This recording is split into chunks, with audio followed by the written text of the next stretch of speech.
Discuss today is a new branding of some research we're starting to do. By branding, I mean bringing bits and pieces together and setting it within a broader framework that we're calling climate adaptation engineering for improved, and one of the outcomes is for improved health, but there can be other purposes, as I hope to show you. This has been inspired by working with people in policy and urban management and people in the design professions, particularly landscape architects, so I have quite a bit to do with, where we've realised there's a big gap between this knowledge generation and the defining of policy and then how to implement that into practice. So this area is particularly aimed at filling that gap. This area is being led by Xiaoming Wang, who happens to be sitting at the back of the room, and he'll be answering all the tough questions. And also from Matt Beattie and Guy Barnett, who you've seen referred to a number of times, who've been working with me in this urban environmental health side. The other thing to be said about this is that we're environmental scientists and engineers, and we're working with health professionals. We're not health professionals per se, but we've come to realise that the health and well-being of people is, to me now, after these years, is the real reason we build cities and habitat and what we should be designing for. And all of the work I've done in my past career around materials and chemistry and energy and water and all of that is necessary but not sufficient. So there's my mea culpa for my career, and I'm trying to redeem myself right at the end of it. I'd like to first make the point around how we bring this global climate change knowledge down into local practice. And I think it really stands out when we look at extreme events, as we've raised a number of times today. The penny dropped for me with the heat waves and bushfires in southern Australia, coinciding with the huge floods and king tides in North Queensland back in early 2009. What it was that struck me was the coincidence of these events. And I happened to have been invited by Emergency Management Australia to take part in a hypothetical that they were going to have at the disaster conference in early February 2009 that was to look at, in 2020, floods in the north and fires in the south. The conference was called off because this event took them all into immediate action.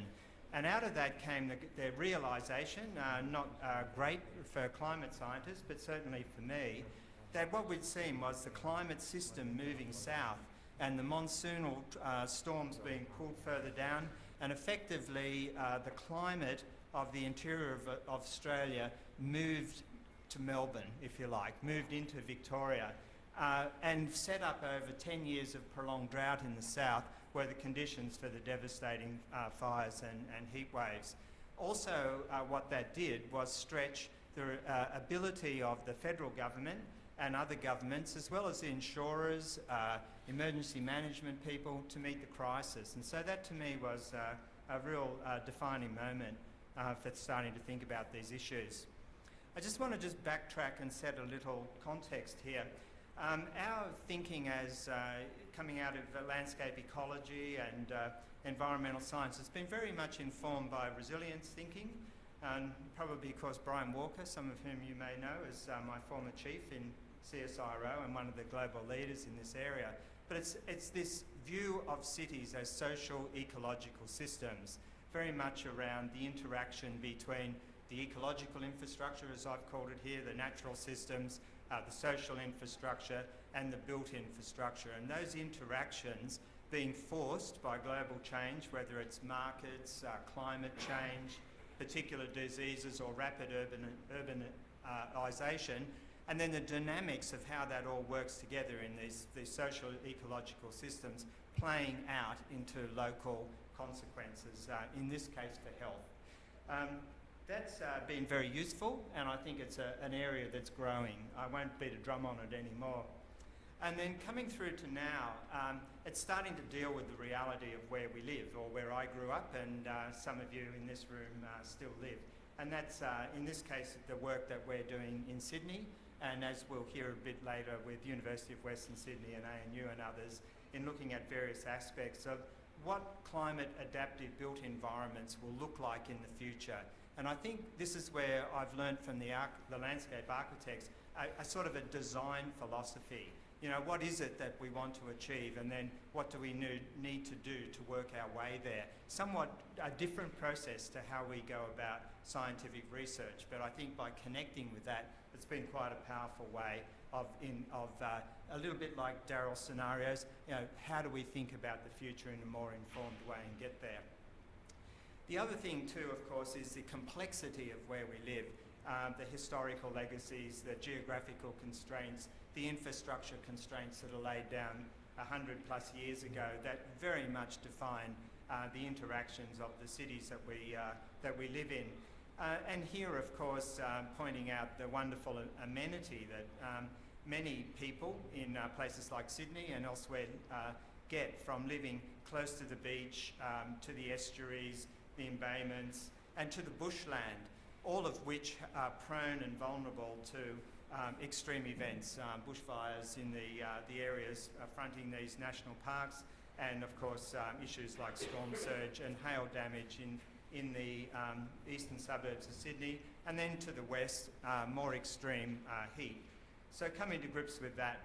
And then I think the other area that's looming large, particularly in the energy efficiency world, is around what people are now starting to call the grey fields, where the cities that we've lived in and how they're adapted to different climates in the future. As adaptation happening everywhere at all times in cities, it's constantly changing, and it's how we bring this knowledge of future climates into the design process and into the whole urban renewal process. It's, in other words, there's one thing to look at greenfield developments on the edge of a city and what you can do in terms of new planning and design, and what you can do on an industrial brownfield, cleaning up a site and producing a Homebush Bay. But the other 99% is where people live now, and that is an enormous challenge that I don't think we've come to grips with at all.